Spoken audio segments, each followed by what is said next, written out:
My parents dropped all for my brother's kids but said watching my son for 4 hours was too much, so I cut them off in a way they'll never recover from. I'm Isabella, a 34-year-old civil engineer who owns a thriving architectural consulting firm in Denver. But in my family's eyes, I've always been the disappointment.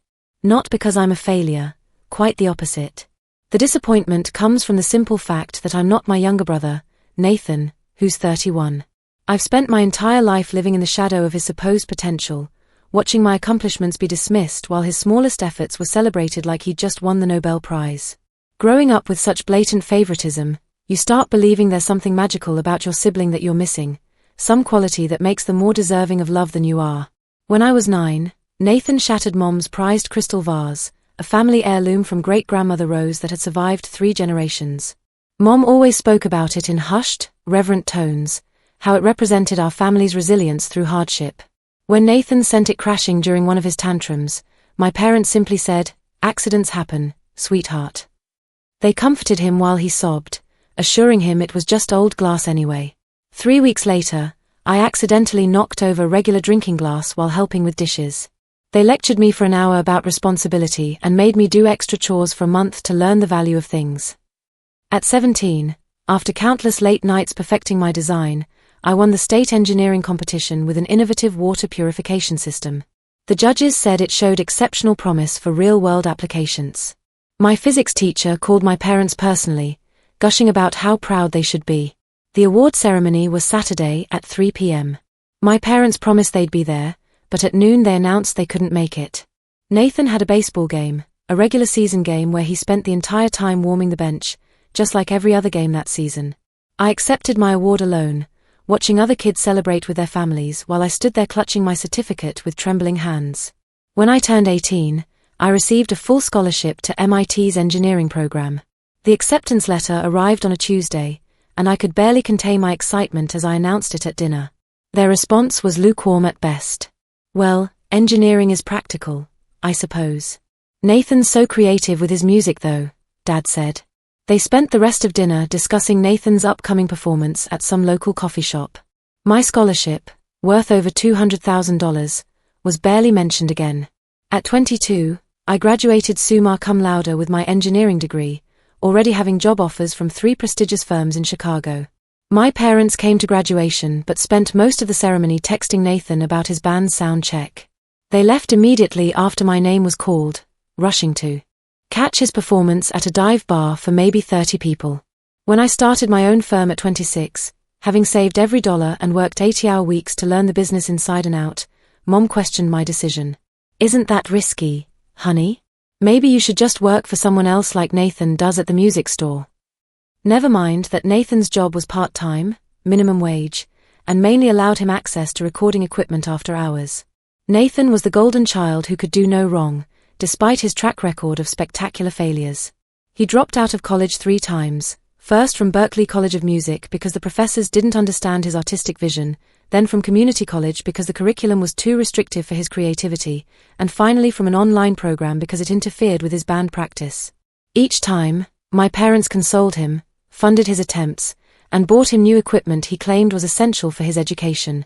He lived at home until 28, occupying the master bedroom, which they renovated twice to accommodate his studio needs, complete with professional soundproofing that cost them $15,000.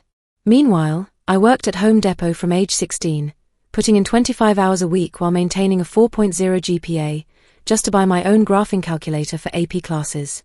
My parents said $150 was too expensive. I saved for months to buy a decent laptop for college while Nathan received a top-of-the-line MacBook Pro for his music. When I finally confronted them about this disparity during my college sophomore year, Mom patted my hand condescendingly. "But Isabella, you're so responsible. We don't worry about you like we do about Nathan. You've always been self-sufficient." Translation: you're the workhorse. He's the show pony. Your purpose is to achieve so we can fund his failures. Fast forward to now. Despite my parents' lack of support, I've built a successful life, though not without personal hardships. I'm divorced after discovering my ex-husband with his secretary. Yes, that cliché story that never gets less devastating. I have joint custody of my incredible 7-year-old son, Charlie. The divorce was brutal and expensive, emotionally devastating in ways I couldn't have prepared for. I'd been on a business trip to Phoenix, overseeing a major project that finished ahead of schedule. Excited to surprise David with the good news and the bonus that would follow, I caught an earlier flight home. I still remember that sinking feeling as I pulled into our driveway, seeing an unfamiliar red Camaro parked there. Part of me knew instantly, but another part desperately tried to rationalize it. Maybe it was just a friend visiting. I opened our front door quietly, hearing laughter upstairs, her laughter, but different somehow, more carefree than I'd heard in months. I found them in our bed, the bed we'd saved for 2 years to buy, the bed where Charlie had been conceived. His secretary, Amanda, whom I'd invited to our home for dinner parties, was with my husband in the most intimate way possible. The scene that followed was both ridiculous and heartbreaking. Her shock, his scrambling for clothes. My eerie calm as I turned and walked out, driving aimlessly for hours until I could think straight. When I returned, he was alone, full of excuses about how I was emotionally unavailable, how his needs weren't being met, classic justifications that did nothing to heal what had been shattered. The legal battle cost me $60,000 in fees, forcing me to take a loan against my business. But I got 50-50 custody because I documented every school event, every soccer practice, every bedtime story in both digital calendars and a physical journal, a habit developed precisely because of my childhood experiences of being overlooked. Charlie would never doubt his importance in my life. Nathan finally got his act together at 28, marrying Brooklyn, a sweet kindergarten teacher who deserved better than him. They have twin 5-year-old girls, Lily and Rose. He works as a music coordinator at Riverside Community Church, basically playing guitar on Sundays and running the youth band. My parents, Dad, 67, and Mom, 64, are retired. Dad worked as a regional manager at Staples, and Mom was a part-time receptionist at a pediatric clinic. They're always complaining about money but somehow maintain their lifestyle. Here's the kicker. For the past 6 years, I've been sending them $900 monthly to help with bills. I started this when Dad retired because they claimed Social Security wasn't enough. Being an idiot who believed in helping family, I didn't think twice. They sold me sob stories about Dad's pension being cut, Medicare not covering Mom's medications, the house needing repairs they couldn't afford. I fell for it completely. Family helps family, Dad would say. Funny how that only went one direction. Last month, I enrolled in an executive MBA program at University of Colorado Boulder to grow my business. Classes are on weekends, which works with my custody schedule. Then I got selected to present at the International Infrastructure Innovation Summit in Las Vegas, a huge opportunity that could lead to contracts worth millions. The presentation was Wednesday at 2 p.m., and I had Charlie that week. This conference was like being invited to pitch directly to every major player in the industry. My topic, sustainable cost reduction in urban infrastructure projects, might sound boring, but these contracts could set my company up for the next decade. My regular babysitter had a family emergency. Her dad had a stroke. My backup was sick with COVID. I called 4 daycare centers. All were full. I even considered bringing Charlie, but a 7-year-old at a professional conference wasn't feasible. I needed someone to watch Charlie from noon to 5 p.m. That's it. 5 hours. I called my parents, who live 30 minutes away in their beautiful suburban home. They're always posting on Facebook about being blessed grandparents and how family is everything. When I explained the situation to Mom, she immediately made excuses about Wednesday not being good. When I asked if something was wrong, she mentioned Dad's back bothering him and that they were trying to rest more. I emphasized it was just 5 hours. I'd drop him off, pick him up, and he just needed lunch and supervision. She refused, suggesting I ask Nathan instead. When I reminded her Nathan worked Wednesdays, she simply said, "Well, I'm sure you'll figure something out, Isabella. You always do." That last line was the story of my life. Good old reliable Isabella will figure it out. She always does. I had to cancel the presentation. The company went with another firm, and my business partner later heard through industry contacts that our competitor landed $3.2 million in contracts from that single presentation. 4 days later, I was having lunch with a client who showed me pictures from their recent vacation to Disneyland. As she scrolled through photos, I saw familiar faces in the background. My parents at Disneyland with Nathan's twins, all wearing matching Mickey ears and grinning like they'd won the lottery. I literally choked on my salad. My client thought I was having an allergic reaction. I asked her to scroll back, and there they were, clear as day. I checked Instagram, and sure enough, Brooklyn had posted an entire album, Magical Week at Disneyland with the best grandparents ever. Thanks Mom and Dad Williams for making this happen. Sparkle's European Castle. 8 days. They spent 8 days at Disneyland with Nathan's kids but couldn't watch my son for 5 hours. The photos showed character breakfasts, VIP tours, matching Disney merchandise, expensive dinners at California Grill, fast pass for everything, and a suite at the Grand Californian. I counted 312 photos across multiple posts. You know how many pictures they have with Charlie on social media? 14. Ever. I did the math. This trip cost at least $18,000. The worst part was a video where I heard Mom saying, "We've been planning this for months. The girls deserve such a special treat." They'd been planning this for months while I'd been coordinating schedules for weeks, making sure they knew when I might need help. I called Mom without pleasantries, immediately mentioning their Disneyland trip. After a long pause, she admitted she was going to tell me about it. I confronted her about spending 8 days at Disneyland but being unable to watch Charlie for 5 hours. She dismissed me as being dramatic, saying Nathan's girls had been having trouble adjusting to kindergarten and they wanted to do something special. When I asked about the last time they'd done something special with Charlie, she claimed they see him all the time. I challenged her to name one specific instance in the past 6 months. She could only mention Christmas, when they stopped by for 30 minutes to drop off a $15 toy while bringing Nathan's kids complete gaming systems. As our conversation escalated and she insisted they loved all their grandchildren equally, I informed her that the $900 I'd been sending monthly would stop immediately. She was outraged, saying they depended on that money.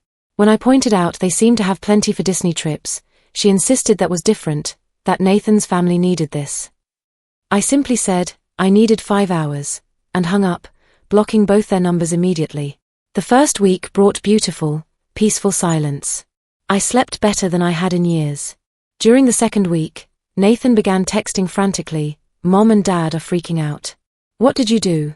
Followed by dozens of increasingly desperate messages about them being unable to pay their mortgage and Mom crying constantly. I ignored him, satisfied that this was destroying them.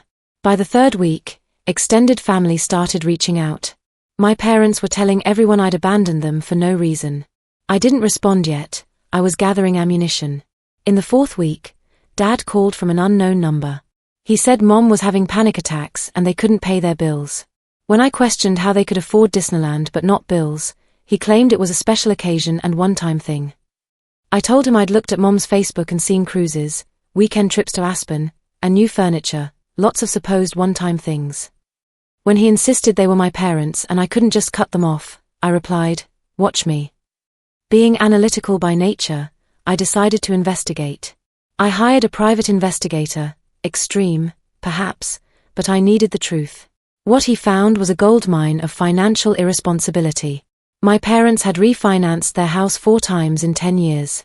They had $180,000 in credit card debt. They were leasing 2 luxury cars, a BMW X5 for Dad and a Mercedes C-Class for Mom. They maintained a country club membership costing $600 monthly. Mom had a shopping addiction, averaging $2,500 monthly on clothes and jewelry. Dad's golf habit cost $500 monthly in fees and equipment. The real kicker, they'd been giving Nathan $1,200 monthly to help with the twins. Even worse, they'd been running con games on the entire extended family, telling different relatives different sob stories to extract money. They told my aunt they needed help with medical bills, told my uncle their roof was leaking, told church friends they were struggling with utilities. I was their biggest mark, but I wasn't their only victim. My parents called a family meeting at my aunt's house without inviting me, trying to get relatives to pressure me into resuming payments. My cousin texted me about it, so I crashed the meeting with a briefcase full of evidence. The room went silent as I walked in. Mom started crying immediately, her go-to manipulation tactic. I announced that since they were discussing my supposed cruelty, I'd share some facts. I laid everything out like a legal presentation, bank statements showing my payments, screenshots of their Disney trip, credit card statements, a spreadsheet showing where their money actually went, photos from various vacations, and the pies report. I explained that for 6 years, I'd given them $64,800 total.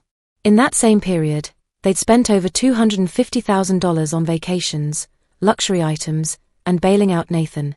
Yet they couldn't watch my son for 5 hours. My aunt went pale. "Is this true?" Dad couldn't even look at her. My uncle stood up, face red, outraged that he'd given them $6,000 the previous year because they claimed they might lose the house. My aunt revealed she'd given them $4,000 for Mom's emergency surgery. Another cousin admitted lending them $3,000 for car repairs. The room erupted as years of lies unraveled. Nathan, who'd been silent, finally asked if the money he thought came from their retirement was actually from me. The look on his face when he realized he'd been an unwitting accomplice was priceless. 2 weeks later, I was served legal papers. They were suing me for financial abandonment and breach of verbal contract, claiming that 6 years of payments created dependency. Their ambulance chaser lawyer probably took the case for a percentage. I hired the best contract attorney in Colorado, who laughed at their filing, calling it the legal equivalent of a toddler's tantrum. We countersued for fraud and harassment. They tried suing for grandparents' rights, but Colorado only grants those with established relationships. Thanks to their neglect of Charlie, they had no case. The judge seemed annoyed, questioning how they could want visitation rights for a grandchild they couldn't babysit for 5 hours. Mom took the fight to Facebook, posting about her ungrateful daughter who'd abandoned family in their golden years. I didn't engage directly. Instead, I created a professional website, The Real Story of Robert and Linda Williams, posting every receipt, screenshot, and financial document with a clean layout and timeline. I shared the link as comments on her posts. The reaction was swift.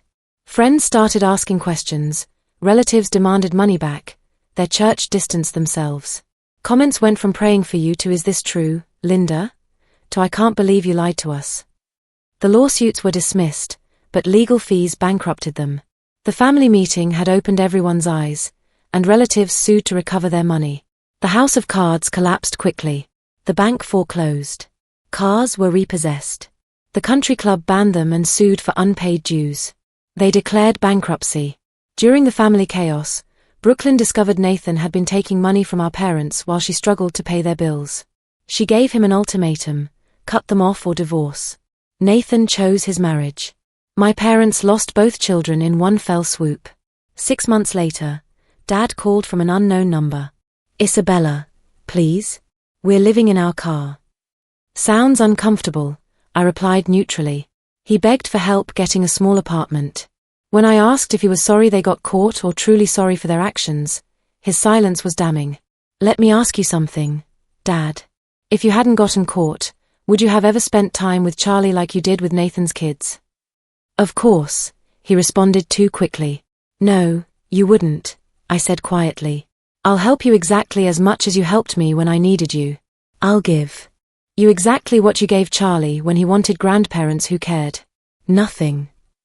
Mom grabbed the phone, shrieking about letting them be homeless. "You made my son feel worthless," I replied calmly. "Tell me which is worse." "He's just a child. He doesn't understand." "You're right. He doesn't understand why his grandparents don't love him. He doesn't understand why they could spend 8 days at Disney with his cousins but couldn't watch him for 5 hours. Do you want me to explain it's because he's not Nathan's kid?" I hung up and went to help Charlie with his science project, feeling finally at peace. My parents now live in a studio apartment in Denver's worst neighborhood. Mom works at Walmart, Dad delivers for DoorDash. They're in their 60s, starting from scratch. No family speaks to them anymore. Meanwhile, Charlie and I are thriving. My business has grown 50% this year. When Charlie asked about his grandparents once, I explained that sometimes people make choices that hurt others, and we protect ourselves by staying away. He thought about it and said, "Like how I don't play with Mason anymore because he always breaks my Legos." Exactly like that, buddy.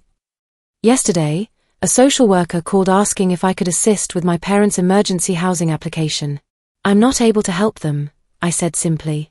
"They chose not to be part of my son's life when we needed them. I'm respecting the boundaries they established." That was it. No drama, no guilt, no complicated emotions. They're just strangers now who happen to share my DNA, a biological accident rather than a meaningful bond. I returned to my blueprints, made a note to pick up Charlie's favorite Ben & Jerry's on the way home, and continued with my day. Sometimes the most powerful thing you can do is simply move on.